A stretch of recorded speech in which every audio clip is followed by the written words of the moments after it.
Welcome, friends, to the How-To Heretic. I'm Uncle Mark. And I'm Uncle Dan. And I'm Uncle Doug. And this is your user's guide to life on the outside. That's right. Leaving religion is the first step into a larger, better world. But it can also be a scary world. Things work differently now. Never fear. That's why we're here.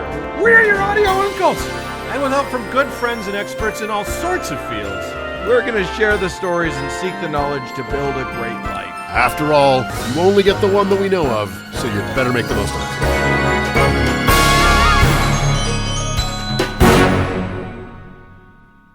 Well, guys, hello. Well, hello. It is what a day. I am here, like the clouds parted. I am here in brilliantly sunny Toronto.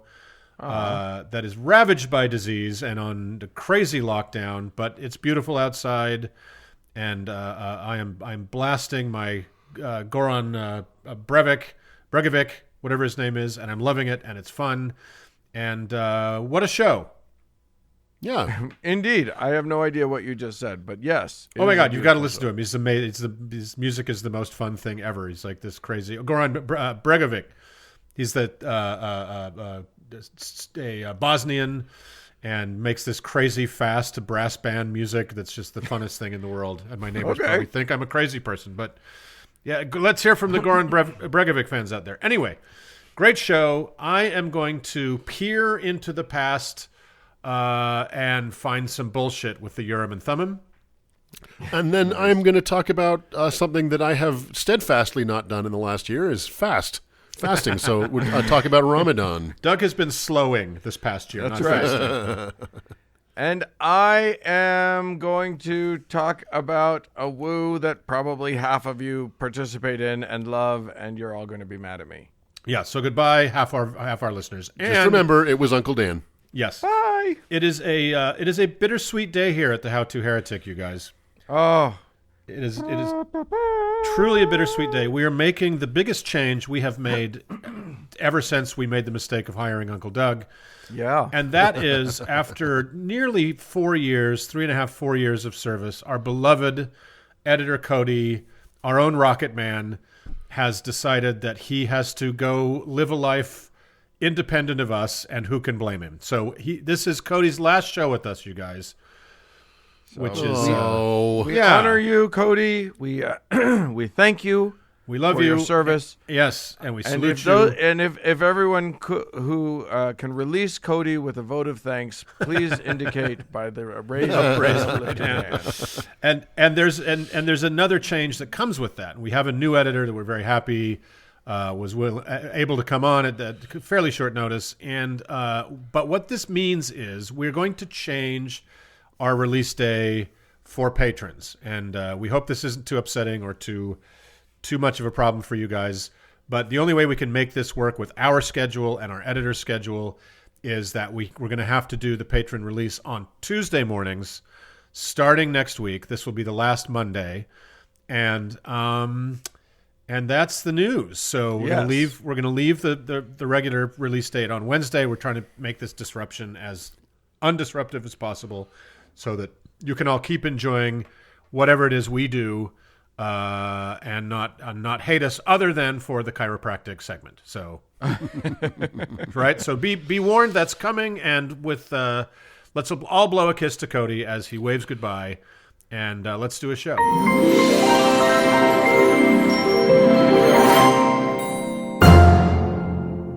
Uncle Dan. Hey. You know, one of the things that just keeps getting truer every year is that I keep getting older.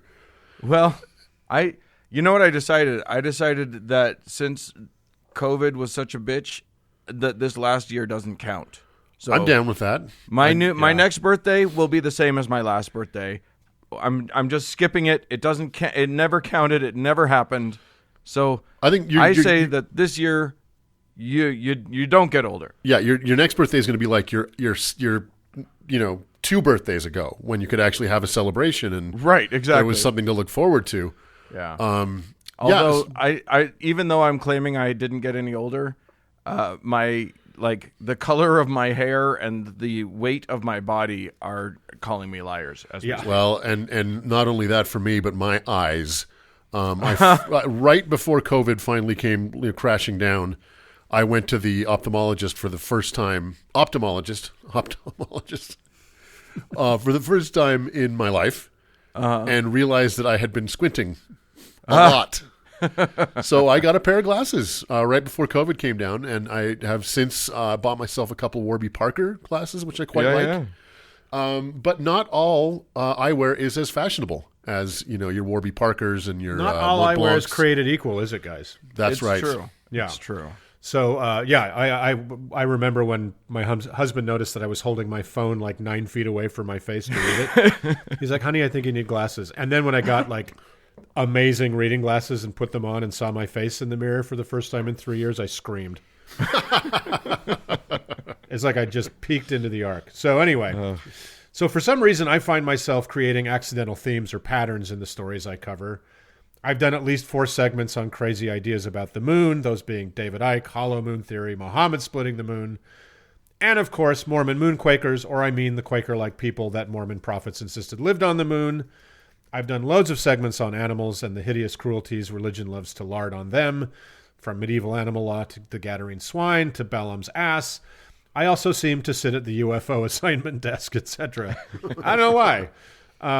But between last week, when I talked about 15,000 people giving themselves solar retinopathy, and this week, I've developed a very vision-based pattern, as we shall see here in this audio medium. So, let me get into the story of magical seeing via song, shall I? Oh.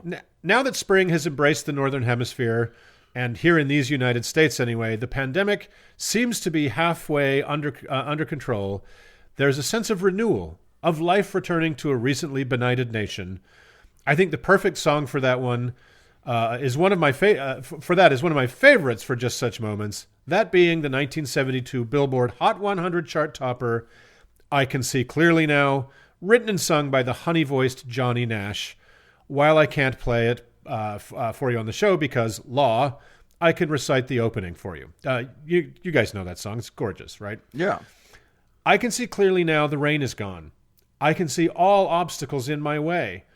I can see the English meaning of words written in a long-dead language that never actually existed, via some magical spectacles that were also mounted in a piece of armor I found in a stone box in upstate New York, that were mentioned a few times in the Old Testament that for almost 200 years my followers will believe were the lens through which revelation came until one bright, sunshiny day when they all saw a brown pebble on the front page of the Deseret News, and suddenly none of it mattered anymore."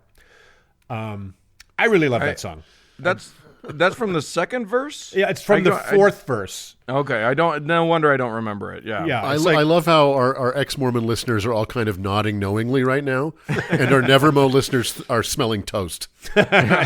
Yeah, so I love that song. I never really understand the lyrics, but the melody is just lovely. So now, as Doug was intimating, now the average listener out there in the world might just think Uncle Mark was having a brain hemorrhage, or had momentarily been possessed by the spirit of Sarah Palin as she tried to describe what newspapers she's read. But for the Jewish biblical scholars in the audience and the large number of Exmos who join our weekly radio Sabbath, they will likely know that I am talking about the Urim and Thummim. That's right. Well, some of them do. Some of them don't. Now, no good people of heretic land, I am not talking about urine on thumbing. I am assured this is not an actual diagnosis, and my battery of doctors at the University of Phoenix Medical Center still can't figure out why I pee on my thumbs, but do continue to pray for a cure for me. I thought Urim and Thummim was a town in England. I thought it was a British New Wave band, but that's fine. We're all right. I speak of the Urim and Thummim, an odd pair of items, or maybe a grouping of items mentioned very much in passing a few times in the Old Testament, before deciding to immigrate to New York State in the 1820s. Did you guys know? Do you remember them in the Old Testament? I do. Yeah. Yeah, I remember them existing there. I think I had forgotten that they were in there, and I thought that it was just another one of the stupid terms that Joseph Smith made up.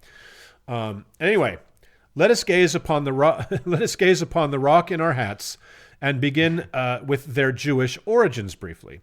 Because the Urim and Thummim are mentioned so infrequently and barely described, there is very little agreement on what they may have looked like or what they really even were. Some argue the meaning of the Hebrew words Urim and Thummim are lights and perfection, while others think the names mean cursed and faultless, and even guilty and innocent, right? Okay. Which None of this is helpful. It'll make sense in a second. So here are a couple of those very brief mentions of these items in ancient Jewish texts. From Exodus 28:30. In the breastpiece of judgment, you shall put the Urim and the Thummim, and they shall be on Aaron's heart when he goes in before the Lord. Thus Aaron shall bear the judgment of the Israelites on his heart before the Lord continually. So that's a perfect description. Okay. Then from the book of Ezra 2:63. The governor told them that they were not to partake of the most holy food until there should be a priest to consult the Urim and Thummim. So no weasel for you until the guy shows up with whatever this thing is. A lot of scholarship and rabbinical thinking on the subject, including the medieval Jewish philosopher and Torah scholar Maimonides, are of the opinion that these objects were some sort of small discs or tiles concealed within the bejeweled ceremonial breastplate of a Jewish high priest. Again, according to Maimonides, the high priest would employ them when standing facing the Ark of the Covenant, while either a person seeking a divinely guided answer or someone thought to be guilty of a transgression stood behind him.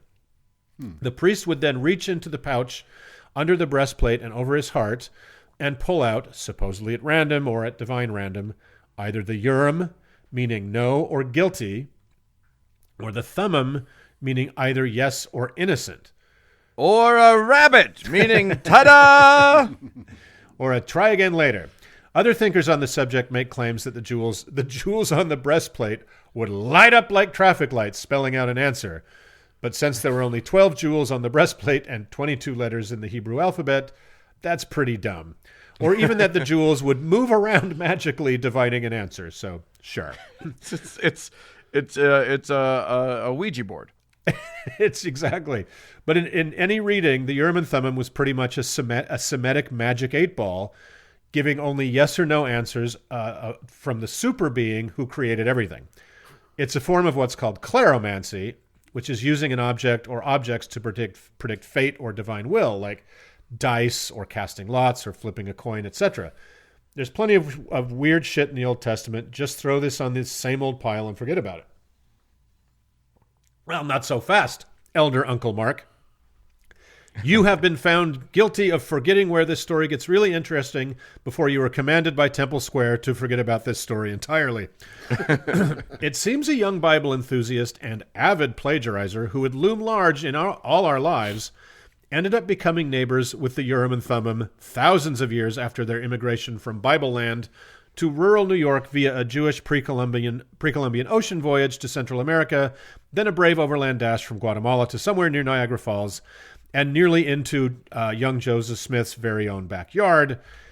All it makes is sense. In the 1820s, Smith later would recount, an angel, then a couple guys, then a few guys appeared to him. Listen to Doug's telling of the many shifting first vision stories in episode 134 for that hot mess.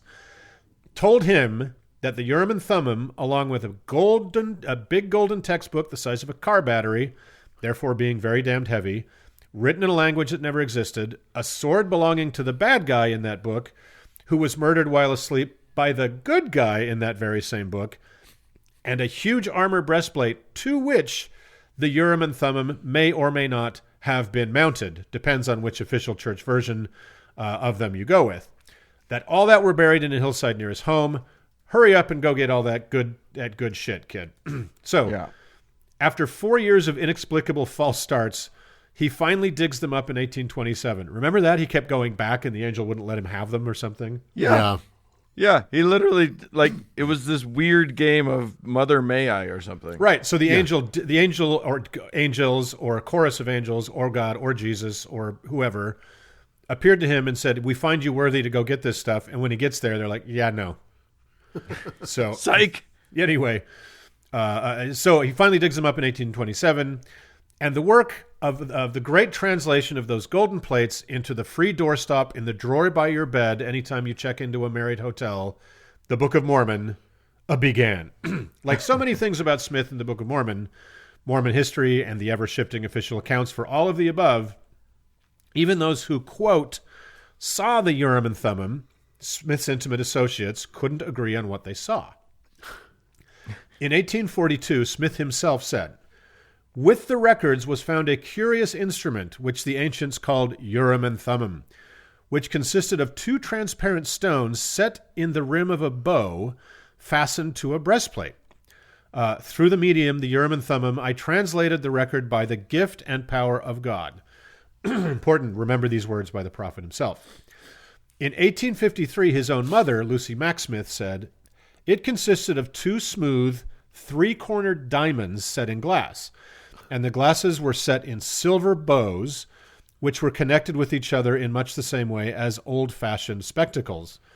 It's funny to think of somebody in 1853 saying something's old-fashioned, but it was. I was about to say. Okay, not too dissimilar. 2 people can describe the same thing in different ways, right?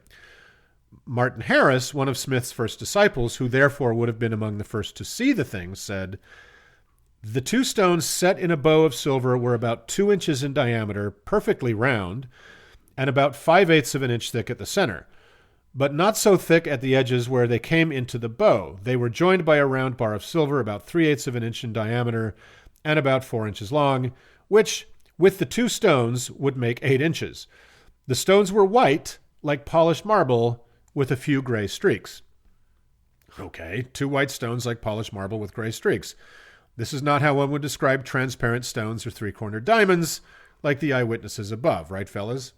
Yeah. Starting to seem fishy. It's getting tricky. Getting trickier. J.W. Peterson, in a 1921 interview, recalled a discussion with Joseph's younger brother William in 1890. In it, he said, explaining the expression as to the stones in the Urim and Thummim being set in 2 rims of a bow, he said, "A silver bow ran over one stone, under the other, around and over that one, and under the first, in the shape of a horizontal figure 8, much like a pair of spectacles. They were much too large for Joseph, and he could only see through one at a time, using sometimes one and sometimes the other. By putting his head in a hat or in some dark object, it was not necessary to close one eye while looking through the stone with the other. In that way, sometimes, when his eyes grew tired, he relieved them of the strain. He also said the Urim and Thummim was attached to the breastplate by a rod, which was fastened at the outer shoulder's edge of the breastplate and to the end of the silver bow. So now they're on a rod held out from a breastplate. I guess the high I'm still trying to figure out what this bow is. Everybody's mentioning a bow, and I'm confused. I think that probably was the name for the frame of an eyeglass, right? Oh. Like that's kind of how they described when he said it's like a figure 8. The bows make a figure 8 that hold the stones. Right. So now they're on a rod held out from a breastplate. I guess the high priest would use them like a guitar player uses a harmonica on one of those hold out from your neck thingies. I don't even know what those are called. Am I the only one thinking this is getting ridiculouser and ridiculouser? Nope, you're not. Another interesting problem with the Mormon Urim and Thummim, they weren't even called that until 1833, well after the publication of the Book of Mormon and the foundation of the church. They aren't mentioned in the Doctrine and Covenants or early versions of the Book of Commandments. Then they suddenly appear in an amended text of the Doctrine and Covenants in 1835. In 1838, Smith said definitively, "I obtained the plates and the Urim and Thummim with them, by the means of which I translated the plates, and thus came the Book of Mormon." So Smith himself twice said it was done that way, but well after the fact. But why the delay in calling them that? Prior to these later reprintings and claims, the magic items Smith had used to translate the Book of Mormon were called seer stones. Scrying, which is looking for treasure with the use of a favorite magic rock, was a common folk magic in 19th century rural America. Smith, before finding the mythical treasure that would briefly make him rich before forever making him dead, was an avid practitioner of this hokum, as were some of his family members. The original story was he put his seer stone or peep stone in a hat and then stuck his face into that hat, in which he could see the ancient text turn into English. In fact, he had been cited by criminal courts twice for being a fraud and a charlatan in his search for Al Capone's vaults and whatever other wonders he promised the farmers he would find. He was Jimmy also Hoffa. Yeah, he did find Jimmy Hoffa, which was kind of amazing. He was also finding lots of people lost interest in his new faith when they found out it was derived from this silly ground-penetrating bullshit that was common at the time. So he lifted the magic gems from the high priest breastplate in the Old Testament, and having the good luck of them being terribly under-described, other than possessing magic, he repurposed them to give his wobbling faith some of that Old Testament legitimacy razzle-dazzle. The church then spent, 175 years beating the shit out of anyone who dared mention the old Rock and the Hat translation method from the earliest accounts of the translation. Yeah. Yep. Fuck you, that never happened. It was a super weird harmonica brace with giant diamonds on it or white marbles either sticking up from a breastplate or mounted in it like a welder's mask, or just ancient Judean Coke bottle glasses. All or one of them is the official story. How dare you say otherwise? Here's a random assortment of official church art and illustrations with a guy wearing glasses. The one and only true and unchanging church on earth has spoken. The end. Then, one bright, sunshiny day in August of 2015, those of us here in Mormon country woke up to see on the front page of our newspapers a little brown turd of curious workmanship. It looked like the Easter egg equivalent to Charlie Brown's Christmas tree. There, my friends, in print, was Joseph Smith's seer stone. Not a pair of blobby diamonds mounted to a breastplate, but the magical 19th century treasure-digging seer stone that not only got Joseph Smith's fraudulent ass dragged into court twice, but was of that morning's Deseret News and Salt Lake Tribune the official method by which Joseph Smith translated the golden plates before the angel took them back to heaven or Kolob or the big golden book library. 175 years of official church revisionism and whitewashing gone in an instant, to be replaced with the pre-1835 explanation for the magical translation, for what the magical translation was before being officially unhappened by the church, before once again being restored by the church, in turn unhappening the absurd Urim and Thummim. So at this rate, look for the Urim and Thummim becoming the official translation method, replacing the little brown cat turd in around 2160. Two things in this life are certain. The Mormon Church will burn out the clutch as it keeps shifting its official history, and I will keep peeing on my thumbs. So that is the Urim and Thummim, guys. Well, it's funny because go. when we were children and the Urim and Thummim were mentioned, and by the way, I just typed while you were talking, I typed Urim and Thummim into Google. Yeah. And I don't know what this says about me, but I spelled it correctly. I guarantee no listener's going to get that right on the first try. Yeah, well, spell check insists that those are not words. It is correct. But Spell I remember, check is correct. like, we were, the official church art and the official church description of this thing that was so fundamental. Mm-hmm. Like the Book of Mormon was the center of the faith, and how this book, found its way into old-timey English was through this breastplate with a pair of glasses like stuck to it. Yeah, and so nobody ever was able to make sense of that for me. No, and if you Google it and look up the artwork, yeah, it's bananas. It's all over the map. It's very, very strange. And Well, I don't can know I why. just say that Sorry, you go on with what you're going to say. I just was going to say I don't know why the church thought this is a more legitimate form of translation, right? Than a peepstone. You well, know what I mean? Because at the time, peepstones were right. Even in 1830s, a lot of more sophisticated people considered treasure digging peepstones ridiculous. A little low. Yeah, it was like my upbringing handled this in a way that I think actually worked really well for Mormons, which was that I never saw. I heard the term Urim and Thummim, but no one ever told me what it was meant to be. I never got a glasses thing. I never saw an image. They basically pretended it didn't exist. They were in like primary books, right, Doug? And there was a lot of official church art. One very famous one of an illustrated Joseph Smith wearing them like a giant pair of glasses. Yeah, I do. Right. Yeah, they were talked about, but it wasn't. It wasn't the favorite subject, but it was something that I think there was a need. There's a lot of not favorite subjects. Exactly. I think they felt a need to talk about it because Because it's was part of the miraculous. It's part of the story, and they're stuck with it. Right, and the translation of the Book of Mormon from an ancient, gold book into some incredibly shitty English is miraculous. Right. So you have to have some kind of explanation. That they zigged and zagged on it is bonkers. I have to say, as I was writing this, I'm kind of surprised no one has ever reworded the old Frosty the Snowman song for Joseph and his peepstone. There must have been a magic rock in that old top hat he found. For when he put it on his face, he began to make a sound. Oh, Joseph the con man. Somebody will take it from there. I sure hope that's public domain. No, I'm kidding. No, and that goes to a central frustration that a lot of us ex-Mormons have with the official Mormon Church, is that it's not that what you're telling me isn't true, it's that it's not true. Yeah. You had this goddamn rock in its little leather satchel the entire time. That you were telling me as a child that it was a magic pair of glasses attached to a golden breastplate. That is how Joseph translated the Book of Mormon.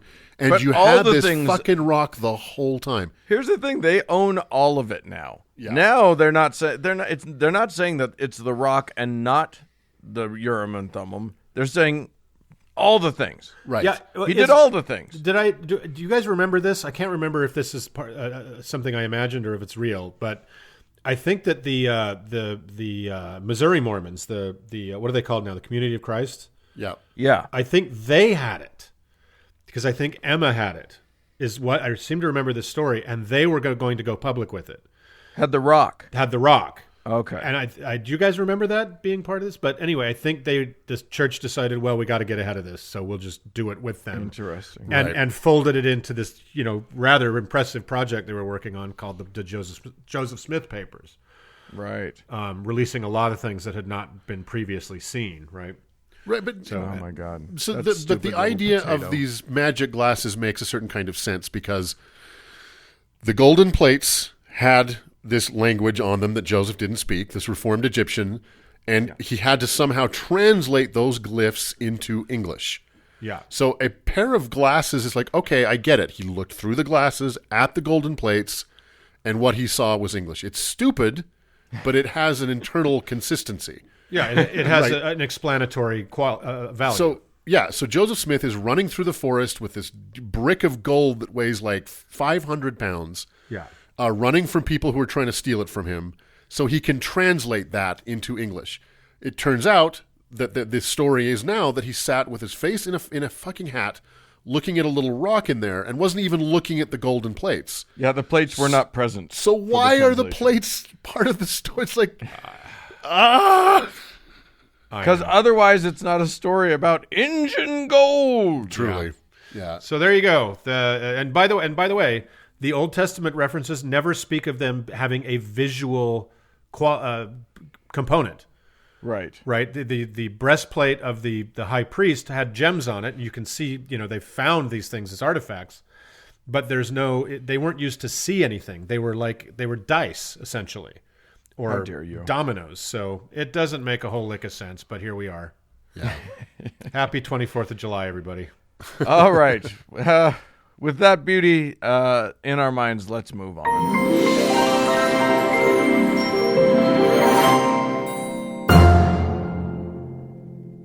Hey, Uncle Mark.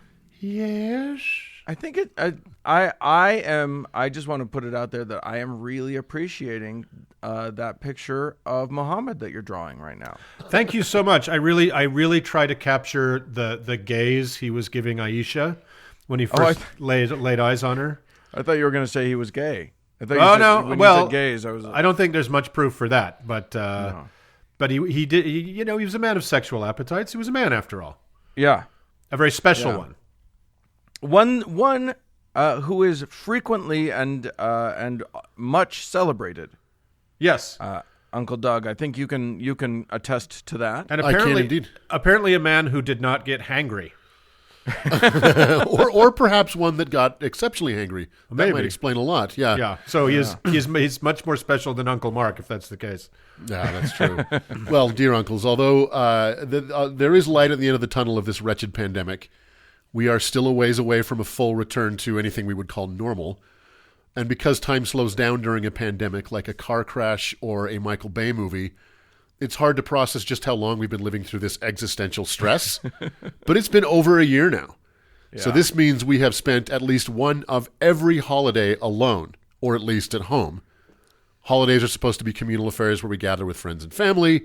So having spent an entire year's worth of holidays apart has certainly caused a fair amount of undiagnosed damage that we'll all be unpacking for the rest of our lives. Those of us, at least, who are actually trying to participate in the health of our community. Truly, yeah. Rather than cheating and getting together with your families. That's right. There are some people for whom not getting together with their families was a huge relief. So that's true. However, it's not always your family; it's also with friends and who needs a reason to drink. Yeah. This guy. We have missed out on. All of us have missed out on at least one: St. Patrick's Day, Passover, Easter, Earth Day, Mother's Day, Cinco de Mayo, Memorial Day, Flag Day, Juneteenth, Father's Day, Labor Day, Rosh Hashanah, Yom Kippur, Indigenous Peoples Day, fuck you, Columbus, Halloween, Diwali, Veterans Day, Thanksgiving, Hanukkah, Christmas, Kwanzaa, New Year's Day, MLK Day, Groundhog Day, and Valentine's Day. And because it's been a full year now, we have all celebrated at least one birthday and the Independence Day of every country on Earth in quarantine. And as of April 13th, for 1.8 billion Muslims around the world, this is the second Ramadan to take place under the burden of COVID-19. Yeah. And that's what I want to talk about today, the holy month of Ramadan. I like, see, now you've got a pattern going on in your segments too. You've gone from Rumspringa to Ramadan, which is quite the opposite. I'm actually working my way alphabetically through all of our segments, yeah. Not terribly well, apparently. Let's talk about Ramadan. Let's talk about what it is, why it is, and when it is. And then let's talk about some unforeseen challenges to observing Ramadan posed by a spherical planet, yes, it's round, that's on a tilted axis and is circled by a permanent space station. It's a strange trip. So, pronunciation disclaimer, I'm going to say a bunch of Arabic words incorrectly. Please believe that this is not on purpose, so please don't put a jihad out on me. All right? Jihad. I don't want one of those fatwas. So first of all, the word Ramadan is the name of the 9th month in the Islamic lunar calendar. This calendar consists of 12 months, but 355 days instead of 365, since it is based on the lunar cycle. So based on that, a month begins with every crescent moon. So with the new moon on the last day of the month of Shaban, fasting begins with the rise of the crescent moon on the first day of the month of Ramadan. The word itself means scorching heat, interestingly enough. Because the calendar runs on a 355-day cycle, and because most of the rest of the world uses the Gregorian calendar, the Islamic calendar is pretty much only used to mark, festival days, the Hajj, and Ramadan. Although Iran and Afghanistan use a version of the Islamic calendar. Just remember that when you need to pay rent in Iran. Yeah. Muslims believe that all the holy books of Islam were revealed during the month of Ramadan. So those books include the Scrolls of Abraham, the Torah, Psalms, the Gospel, and the Quran itself. It's believed that the distance between Allah and his children is kind of shortened during Ramadan. And the tradition of Ramadan goes all the way back to the beginning of Islam, to Muhammad himself, supposedly celebrating the first one in 624 CE. Interesting. Yeah. Most everyone knows that the predominant practice during Ramadan is the daily fast. Muslims are not supposed to eat, drink, smoke, or make whoopee during the daylight hours of Ramadan. Make whoopee. Which makes the nighttime hours really interesting. For anyone under 50, that was a term on a game show because they couldn't say sex. Is that really where it comes from? That's where I remember it from. It predates that. It predates the game show. Do you remember the song? Yeah, that's what you get, folks. Yeah. Another reason for making whoopee. With you. All right, we are old. We are old. The early not that we were there for that song. That was that. Well, Uncle Mark was. Yeah, that's true. So there's basically during Ramadan you only eat 2 meals. The pre-dawn early meal is called the suhoor, and the evening meal to break the fast is called the iftar. For obvious reasons, these 2 meals can be somewhat extravagant. The purpose of the fast is to focus the mind on Allah and to put more effort into self-improvement and charitable giving. The idea is that distancing oneself from worldly things like food and water will help cleanse the soul and redirect the heart. Although I can think of nothing that will make me focus on lunch than not letting me have it. I know. Like, if I don't eat by 3 o'clock, everybody looks like a turkey leg. I don't know how they do it. Yeah, I want to be fair. Going from dawn to dusk with no food or drink is hard. How hard? How the fuck would I know? But I would imagine that it's hard They to do. can't even have water, right? No, they can't drink water. They can't drink water. They can't, one of the only vices they're allowed is nicotine. They can't have that. So, you can't smoke? No, you can't smoke. Nothing goes in. That's basically the rule of it is nothing goes in. Wow. So I would, doing it a couple times must be hard, but an entire month of not having lunch or stopping by a drinking fountain must be freaking tough. Also, just imagine how fucking on edge, like, all of Muslim society, like, smokers can't smoke for, maybe 15, 16 hours a day. Yeah, exactly. Yeah. And then imagine, not being able to drink a glass of water if you live in a blast furnace like Saudi Arabia or Sudan. And you still, during Ramadan, you still do your job, right? Whatever you do, you still do that. So some countries will shorten business hours. Some very, very Muslim countries will shorten business hours to kind of make it a little easier. But most of the time, if you're living in any Western country or progressive Islamic countries, no, you just got to go to work. You still have to do your thing. And so if you dig ditches or you're a construction worker or whatever, you just, wow, that's rough. Yeah. I just imagine, like, the sun going down in Saudi Arabia and an instant plume of tobacco smoke. Oh, you're not wrong. Rises. You're absolutely not wrong. Right. So at the end of the day, the Muslims will often gather with family or neighbors for the iftar. When the sun finally sets, traditionally Muslims break the fast with dates and water, which is how Muhammad is said to have done it. And then the eating begins. Iftars can be huge meals, often buffet style. They can be such gluttonous affairs, both, that many Muslims actually gain weight during Ramadan. Interesting. Yeah, it's very common. That's incredible. Yeah, it's very common. Although any food is acceptable. That's my excuse this year. It was Ramadan. Although any food is acceptable during the suhar and iftar, Muslims tend to lean traditional during this month. So lots of lamb, chicken, kebabs, coconut milk, chickpeas, rice, and of course a ton of desserts, which may help explain the weight gain. Yeah. During the month, one night is holier than all the others. Laylat al-Qadr, or the night of destiny, or the night of power, which is thought to be the night when the first verses of the Quran were revealed to Muhammad. It is generally in the last week of Ramadan, and many Muslims spend all night in their mosque praying because prayers offered during this night are even more special than on any other night. How special? Well, a prayer offered on the night of power is worth more than 1,000 prayers offered on any other night. So get in there. Wow. But anything multiplied by 0 is still 0, so I'm not that impressed. Fair point.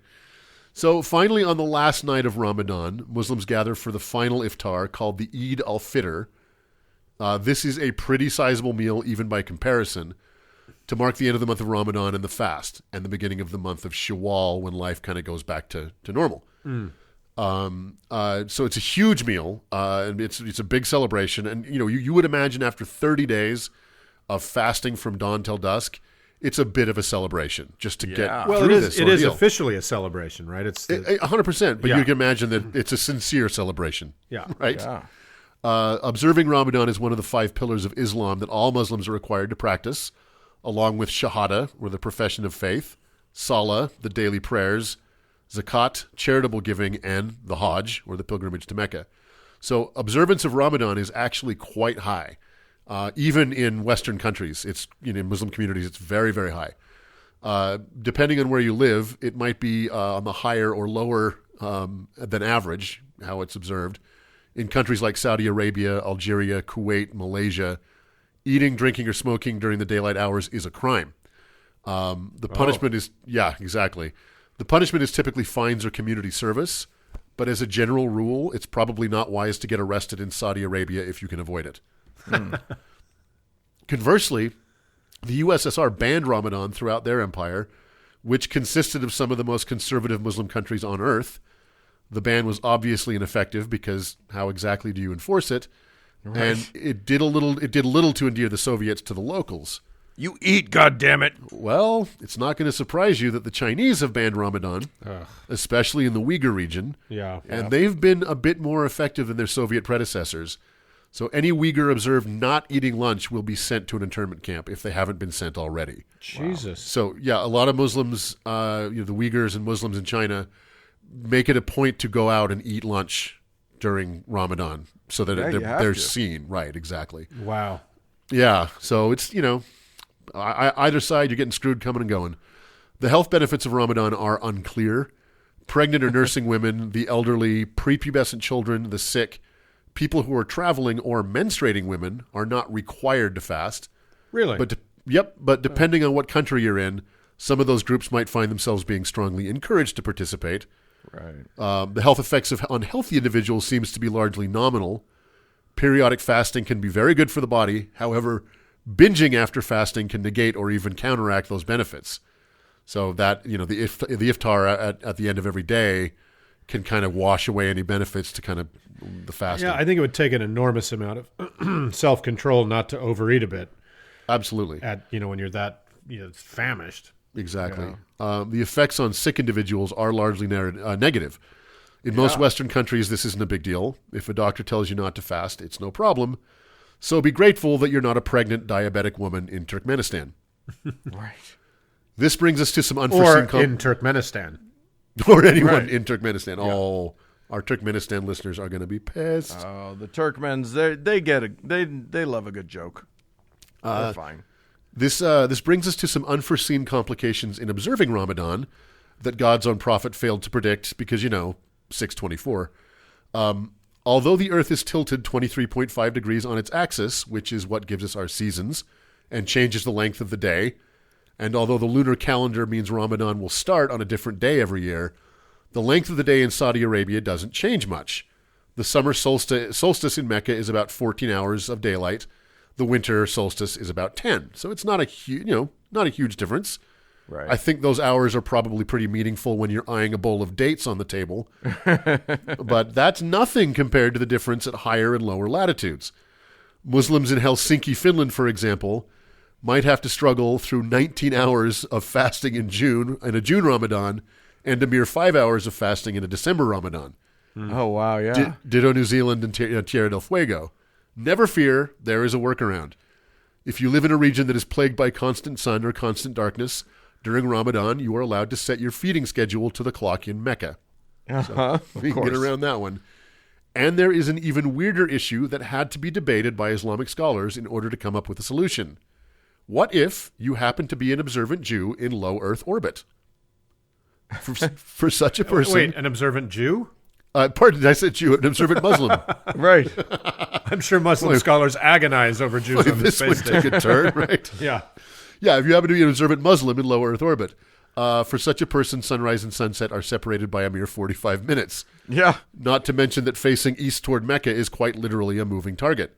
This has been an issue for some of the 11 Muslims who have been in space since 1985. And although most of these Muslims were only in space for a few days, and not during Ramadan, Musa Manarov, for example, the first and only Azerbaijani in space, spent 541 days on Mir. Wow. Oh, wow. However, Muslims time their daily prayers to the rising and setting of the sun, so this issue needed to be tackled, even though if I were on Mir, I would be praying the whole time. Muslim astronauts are permitted to either set their clock to Mecca or at the last place they stood on terra firma. This means they would be setting their clocks to either Mecca, Cape Canaveral, Florida, or Star City, Russia. Yeah. And wouldn't you know it, Mecca and Star City just happen to be in the same time zone. Oh. Yeah. So there's They that. are? Yeah. Isn't that crazy? You're kidding. No, they're I'm looking at a map right now. They could be, yeah. Mecca's directly south of Star City. Huh. Just a long way. Yeah. Now, as silly as all this is, I struggle to see really anything super negative about Ramadan. For the most part, it seems to really focus people on their family and community. You can watch, videos of the iftars. It looks like a perfectly wonderful time. The family, kids running around, everybody eating great food. It's clearly an ordeal, but going through an ordeal with family or community can be very affirming and strengthening.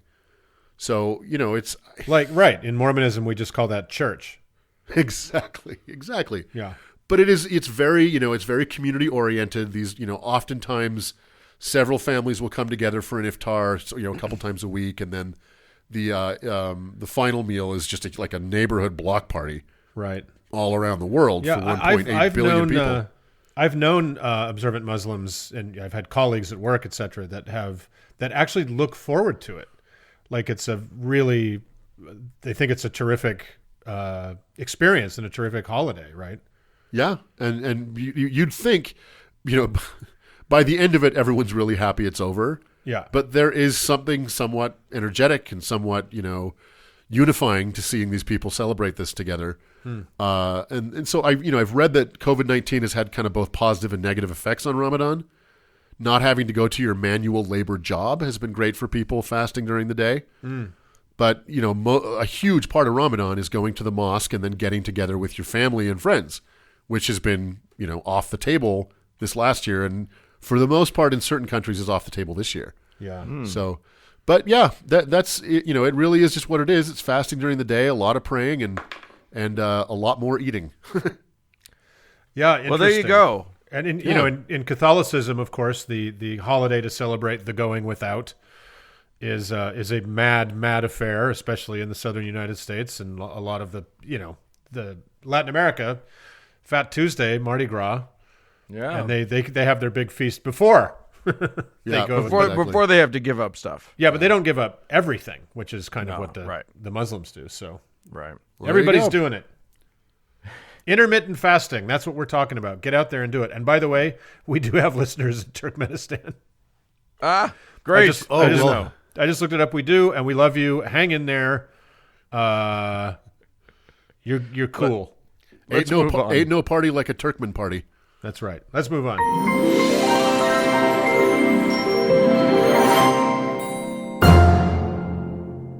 Hey, fellas. Hello. It is the time in the show when we appreciate more than other people the people that give us money. Jace. And so now let us all bow our heads and close our eyes and pray to the people who are this week's best folks who have chosen to give us money. And Uncle Mark, I'm going to let you start us off because apparently we got one that isn't a Patreon donor. No, we got a lovely PayPal contribution from Tony, who said, "Hey, uncles, I finished listening to your entire back catalog. Just a little something to say thanks. I feel like we owe you money for listening to the whole thing, but we're sorry. Right. We're sorry, and we thank you, Tony." Yes, indeed. And the other folks that gave us money are as follows: the Hegemon, Bettina, and do not mispronounce my name, followed by a bunch of letters that are arranged in the form of a word. But oh, no. Since I'm not allowed to mispronounce it, I'm just going to not. Oh, no. Whoever you are, we love you. Yes, exactly. Whoever you are. Whose turn is it to do a saint? There's a saint. I think it might be me. Okay, Uncle Mark. Tell me. You're to Saint Tina. Tina! That was an all caps exclamation right there that I just did. So Tina, of course, you forever forward will be under the protection of Saint Elemenope of Ulaanbaatar, who is, of course, the patron saint of abracadabras and of quarterly cost reports for all-inclusive beach resorts, of course, and scrimshaw pornography. All right. Yeah. How about that? A classic. Have you seen the people that are having their saints illustrated? Dan keeps sending me yeah, it's so cute. Things from the Facebook group where they're people having their saints, and they're very cute. Yeah, so that's a fun thing that you can do. Yeah.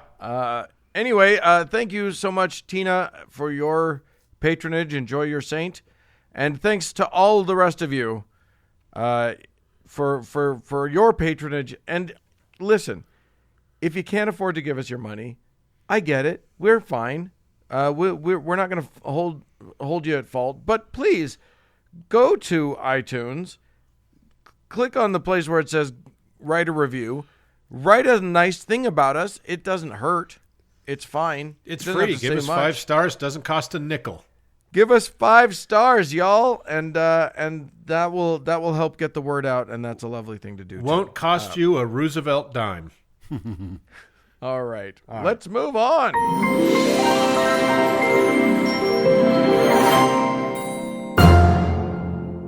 Doug? Yo. You ever feel like just something's out of place?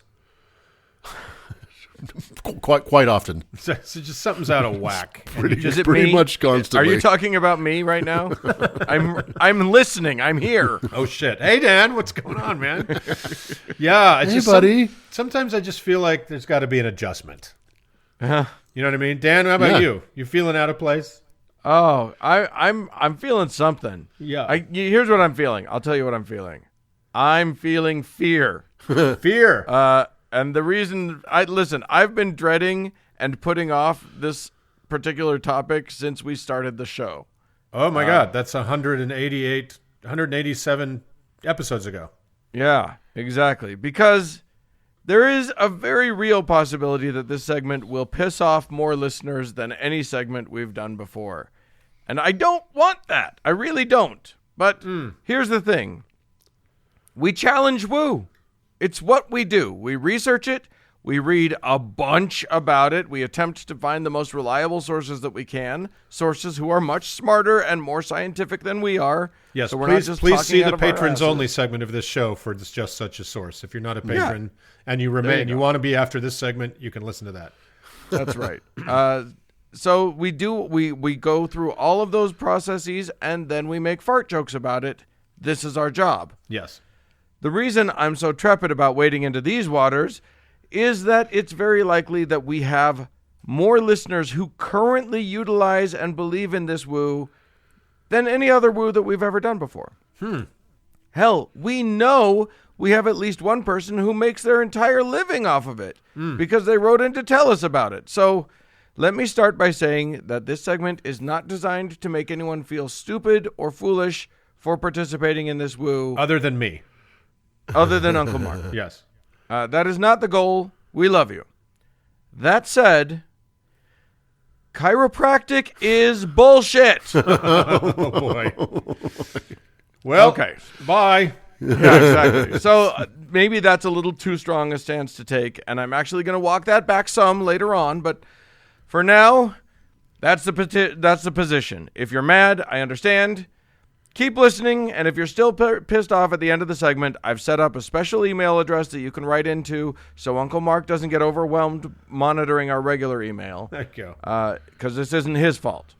Remember, Not yet. This email is not for any other inquiries, just angry stuff about the segment. So if you want to get real mad at me about it, please email me at socialmedia@MikeLindellOfficial.com. That is a very real address, so please feel free to spam the hell out of it. You know what? I believe that's a real address. It is. Well, That's you so might great. need a chiropractor after you sleep on a MyPillow, Yeah, exactly. and your spine becomes fused. Yeah. So, what's so wrong with chiropractic, you ask?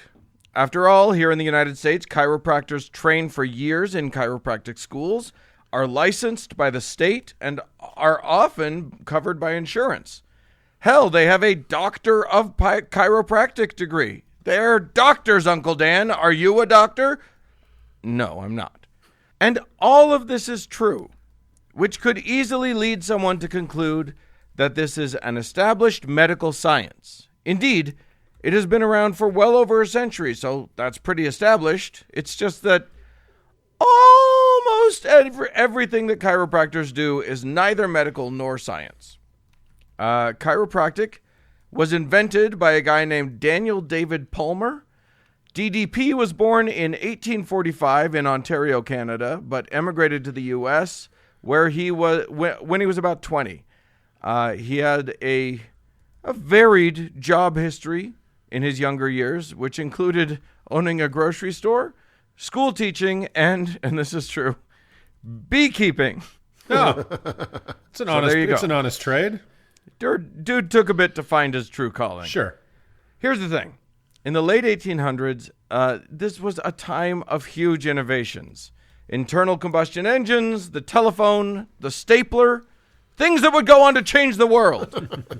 It seemed like every other week some amazing new discovery or invention was changing how people saw and interacted with our universe. That was certainly true in the field of medicine, where new theories about what caused ill health popped up all the time. Yeah. And because good science was still something that was kept for the educated elites, everybody else was left to decide for themselves what was real and what wasn't.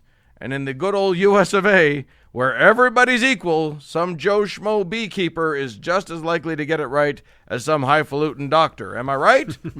Everything old is new again, Dan. That's right. So this was a time of grand theories about health. Phrenology told us that you could know everything you needed to know about a person's mental traits by the bumps on their head. A tonic of cocaine and oil extracted from a reptile could cure any ailment and give you super strength to boot. That's not true? I'm not saying it's not true. I'm just saying good luck finding the stuff. One particularly strange theory gained some traction in the 1800s, which was that some diseases were caused by tiny, invisible life forms that invaded people's bodies. It was a wacky time. Stupid. Yeah. Well, old Dan Palmer wasn't falling for that germ theory mess. But he was very interested in some other promising fields of medicine, like magnetic therapies, which we definitely should cover sometime, and spiritualism. He was so interested, in fact, that he bought himself a bunch of magnets and started a magnetic healing practice. The story goes that one day in 1896, the janitor of the building where he had his little magnet practice, a fella named Harvey Lillard, told Palmer about that one time when he felt something weird in his back and then lost most of his hearing. Palmer felt around on Lillard's back and finding a bump there that wasn't supposed to be, he theorized that Lillard's hearing loss was related to his back being out of whack and convinced Lillard to come into his office and started manipulating his spine. Boom! The man was cured and could hear again. Isn't that amazing? That is amazing. Aren't you inspired? I'm inspired. Great. Then there's no need to investigate further. Definitely don't refer to the completely different story that Lillard's daughter later said her dad recounted to her, where Palmer literally just slapped Lillard on the back after he told a joke, and Lillard could hear a little better. Strange. Still strange. Yeah. Still likely not true, or who knows what it was. Maybe it dislodged some wax. You never can tell. Whatever the real story was, this incident gave Palmer the idea for chiropractic, that all diseases, medical problems were caused by disruptions in the nervous system because people's spines were out of place. We did it, everybody! We figured it out! Hooray! Well, okay, to be fair, it's a little more complicated than that. Our bodies have, quote, an innate intelligence conferred upon them by the universal intelligence. Mm-hmm. And then the spine thing. That's basically it. Right. I would call my body many things after the past year, but intelligent is not one of them. That's very, very true. Now, how did Palmer know how to do this? Where did this amazing idea come from? Well, according to him, and I really want you to hear this part of it, if you think that chiropractic is a real thing. Palmer quote, received chiropractic from the other world. That is a direct quote from him. Remember how I said he was into spiritualism? Well, apparently a spirit named Dr. James Atkinson told him all about how the body actually worked, and he would know because ghosts know shit. Unless you think he thought that he was just getting good science from the ghost. No. He did not think of himself as merely the leader of a scientific movement. I'll just let him speak for himself. This is in his own words. Quote, "We must have a religious head, one who is the founder, as did Christ, Mohammed, Joseph Smith, Mrs. Eddy, Martin Luther, and others who have founded religions." I'm sorry. Who is Mrs. Eddy? I think she founded the Christian Scientist. Was she Gerald's mom? Like, yeah. I like to think just a lady down the street, and then Muhammad And Jesus. Yeah. And he goes Joseph Smith, on to suspect immediately if you're citing Joseph Smith as an authority in anything. Right. Yeah. Anyway, he went on to say, "I am the fountainhead. I am the founder of chiropractic in its science, in its art, in its philosophy, and in its religious phase." So, yikes. Yeah.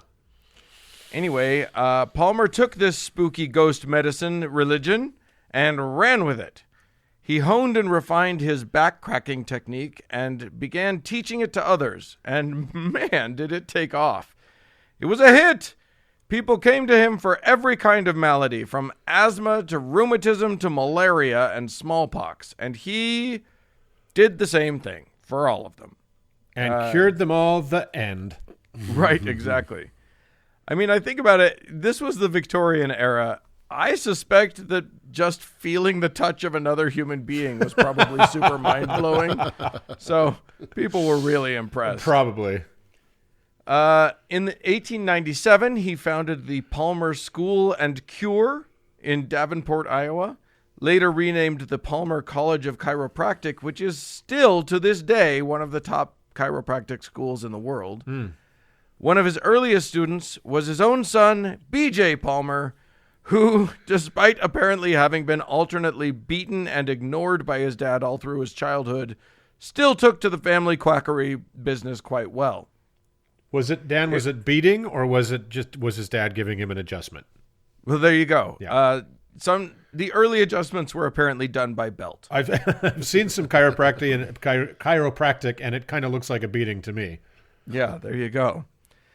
Eventually, somebody noticed that this Palmer fellow was, practicing medicine without a license, which was apparently a no-no even back then. So DD went to jail, and in his absence, BJ took up the mantle of HQIC, that's head quack in charge, and continued growing the business.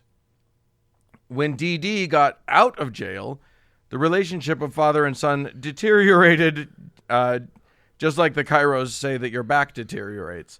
This got worse and worse until one fine Founders Day, and I swear this is true, when Daniel Palmer was marching in the parade, BJ fucking hit him with a car. What? So that happened. On purpose? But well, his hearing was restored. Right? We don't know that it was on purpose. He was cleared by a court of any malfeasance. But Daddy Palmer did die a few months later, officially of typhoid fever, which apparently, when combined with automotive industries, cannot be cured by chiropractic after all.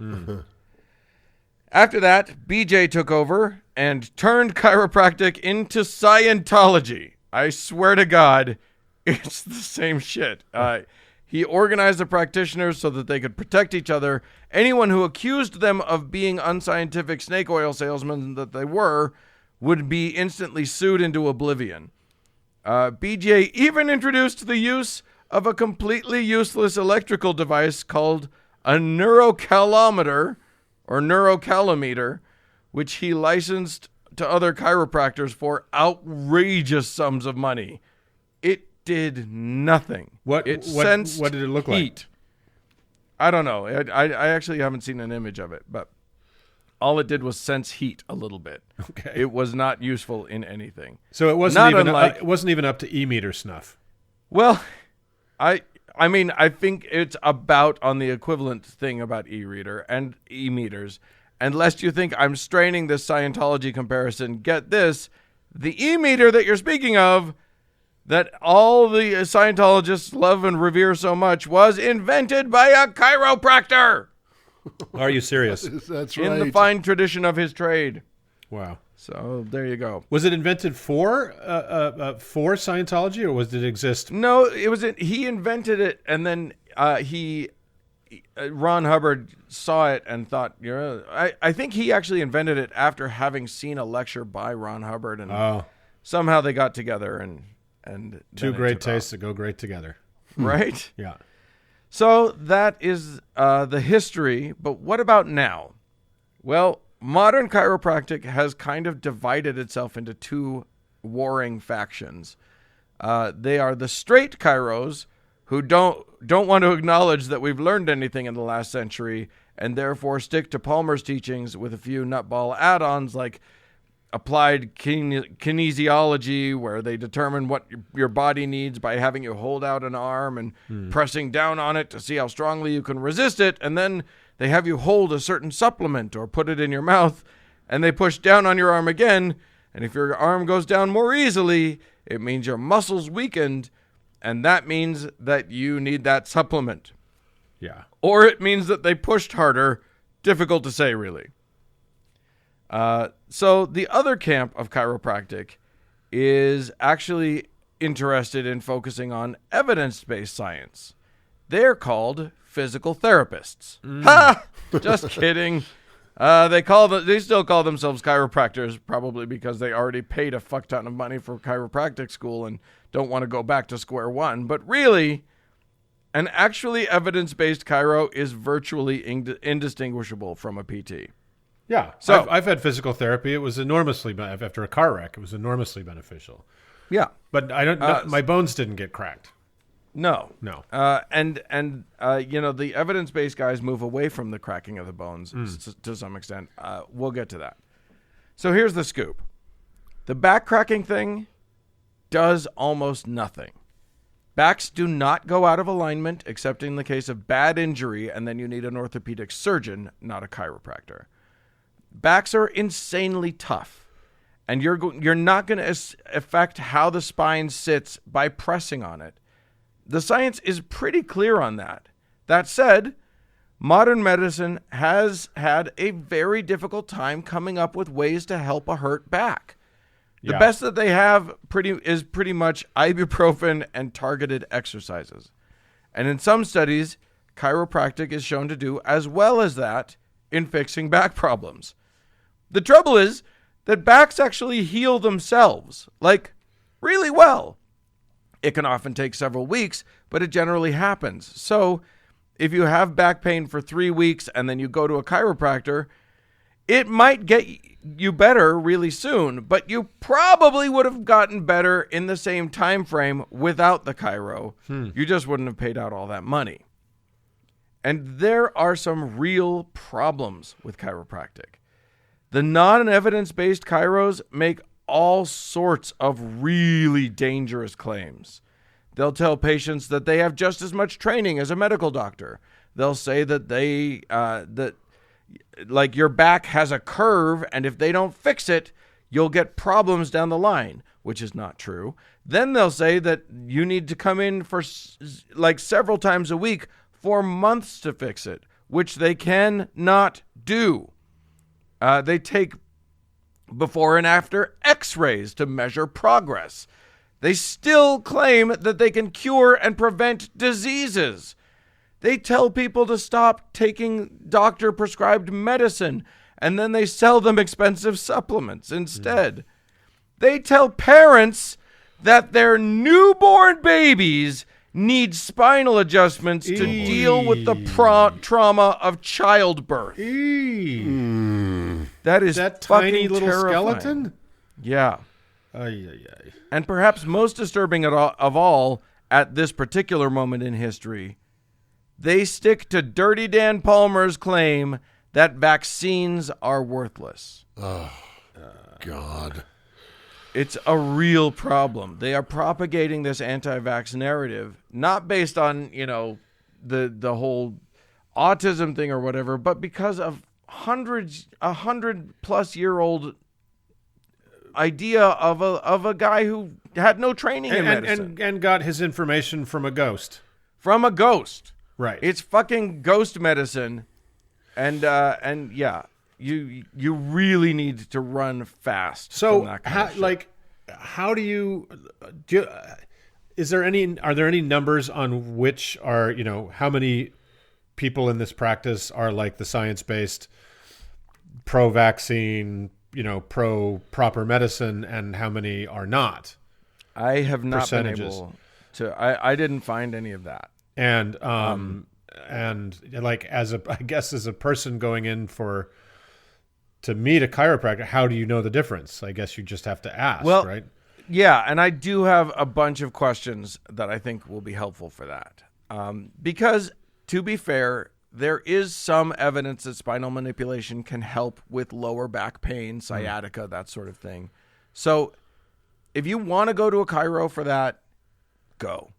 But let's definitely get some questions out before you shell out your money. And I should note that I got these questions from one of the chiropractors who's an evidence-believing doctor of chiropractic. So he knows what his industry looks like.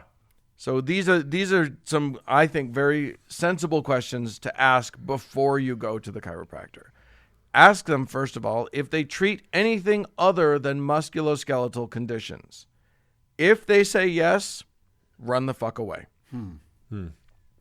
Then ask whether when they use x-rays. The only time that they should be exposing anyone to radiation is if they suspect a fracture or some sort of life-threatening pathology like cancer. If they use them to track your progress or to look for subluxations of the spine, which is a big word in chiropractic, and they use it in a totally different way than the rest of medicine uses it, so that can be a big no-no, and run away if they're using x-rays excessively.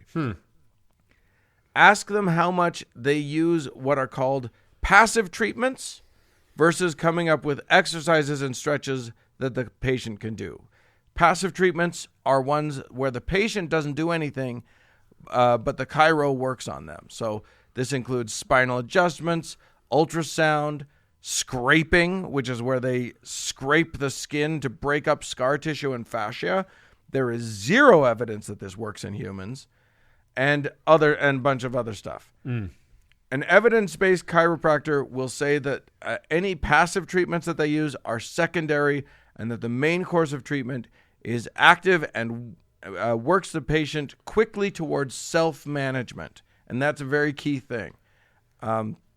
Because literally a lot of chiropractors, their whole business is saying, you have to come back and come back and come back to me. We got to manage this. We got to maintain this.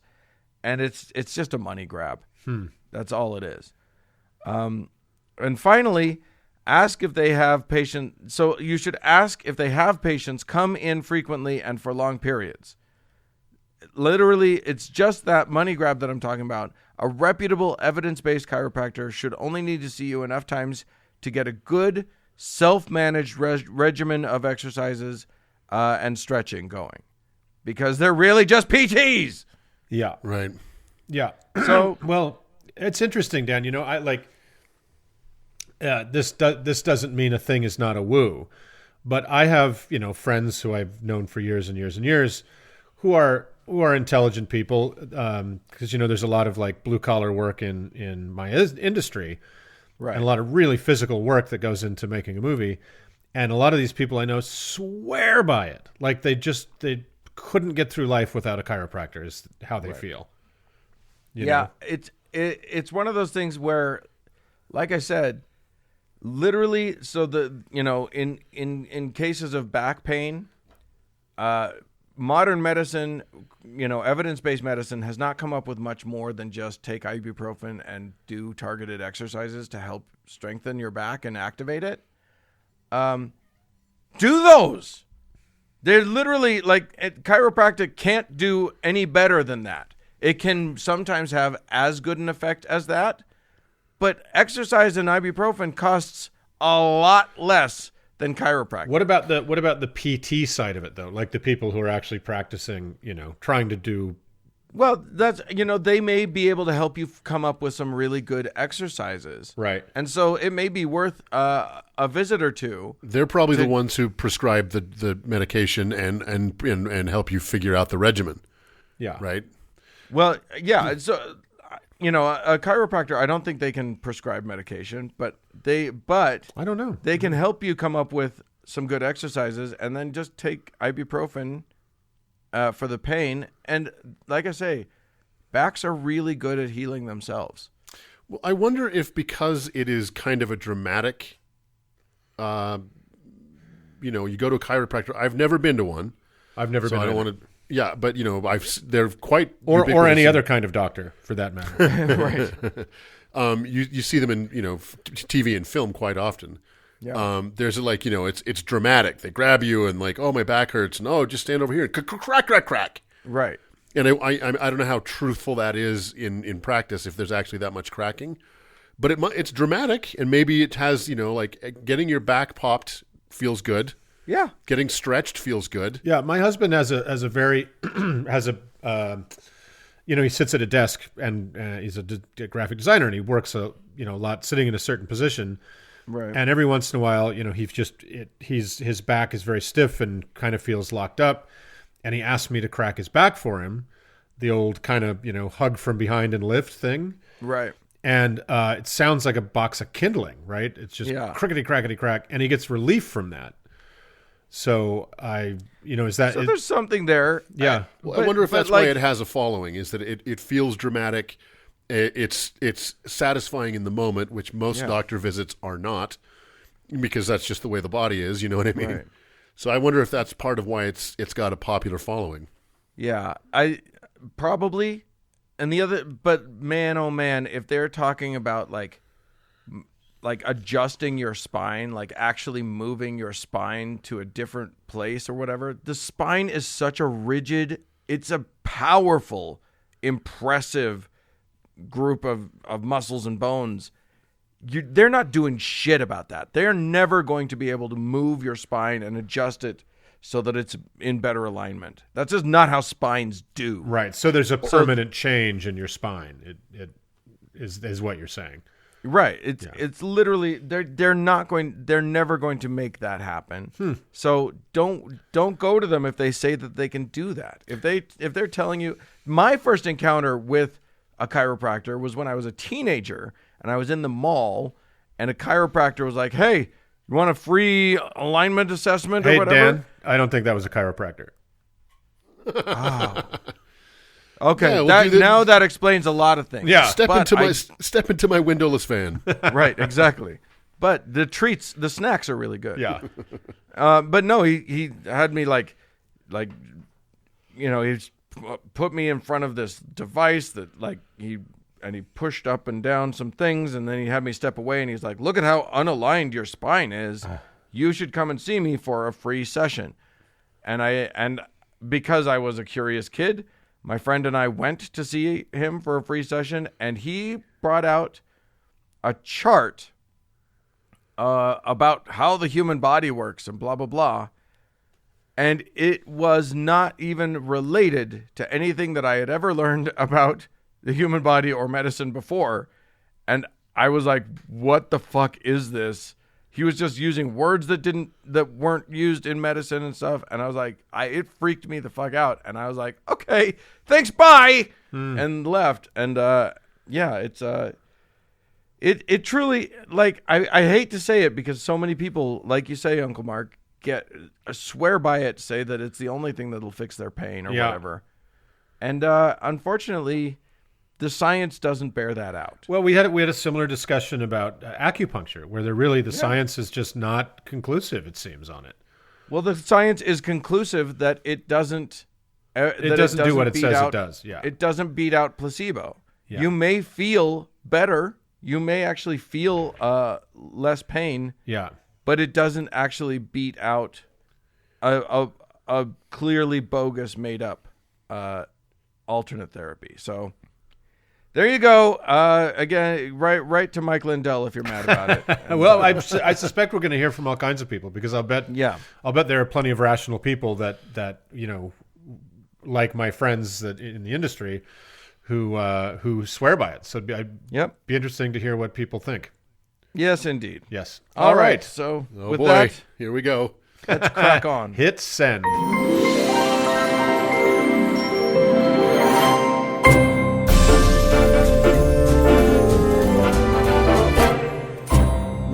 Well, friends, that's it for this week's show.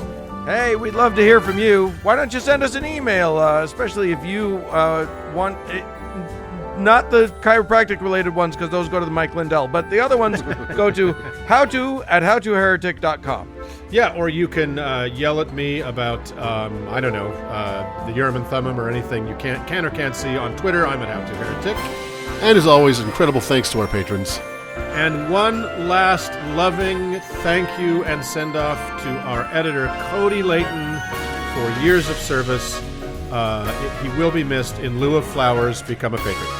That's right. And thanks to all of you, friends, for tuning in. Bye, friends. Bye, Cody. Bye.